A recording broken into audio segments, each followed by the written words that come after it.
ओडिशारू प्रकाश पाउथिबा क्षुद्र और मध्यम संवादपत्रर संपादक प्रकाशक सत्ताधिकारी मानकु नै बालेश्वर उद्योग भवन ठारे 7 और 8 तारिख 2 दिन धरी एक सम्मिलन अनुष्ठित हो जाइछि।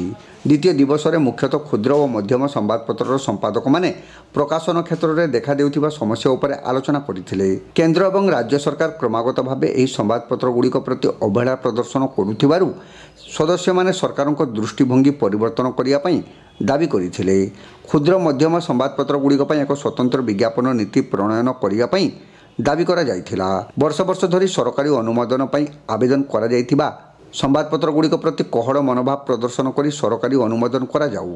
आरएनआई पंजीकृत खबरकागज गुड़िक सरकारी स्वीकृत प्राप्त संवादपत्र भली मान्यता प्रदान करा जाऊ। समस्त खबरकागजर संपादक मानकु वरिष्ठता भित्तिरे राज्य राजधानी रे सरकारी गृह जोगे दिया जाऊ।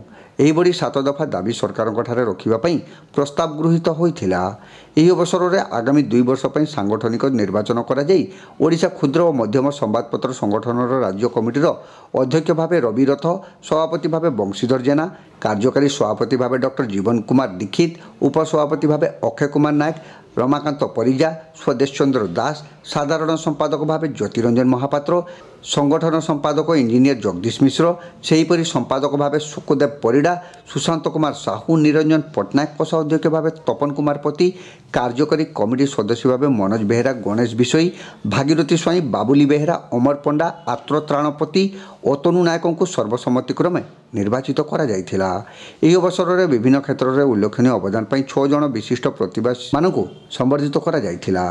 शेष में परिवर्तन संपादक रमाकांत परिजा धन्यवाद अर्पण करथिले। एही कार्यक्रम में ओडिशार विभिन्न प्रांतरू शताधिक प्रतिनिधि जोग देथिले। गतकाली एवं आज 2 दिन धरी ओडिशा क्षुद्र मध्यम संवादपत्र सोसाइटी प्रथम राज्य सम्मेलन बालेश्वर माटी रे सफलतार सह संपन्न हो जाइए।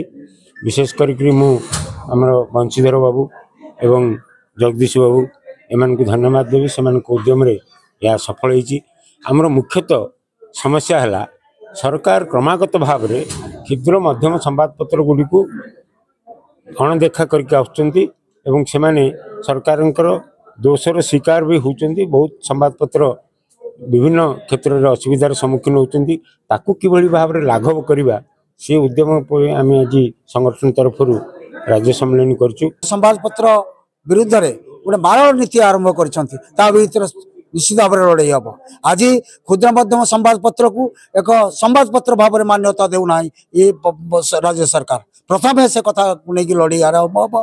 एवं मो नेतृत्व मो भाई माने ए कथा को लेकिन आम राजरास्ता को ओह्लैया प्रस्तुत अच्छु एवं जिते पर्यटन न्याय न मिली से पर्यटन आम लड़ाई जारी रखू। दिन में आज आम निष्पत्ति नहीं 15 दिन भितर आमर ए समस्त समस्या मुख्यमंत्री को एवं राज्यपाल को देवु। जदि से आम दाबी पूरण न करती यार निष्पत्तिर आमर जो अन्य राज्यर जो भाई कार्यक्रम चली संवादपत्र को जो भाई भाव ग्रहण कर न करती आम राजरास्तार INPR राज्य सूचना लोक संपर्क विभाग कार्यालय में धारण बसबू। अतीतर आम ए करिछु एवं आम न्याय पाइछु। निश्चित भाव में कथा हम एवं आम राजरास्ता को लेबो।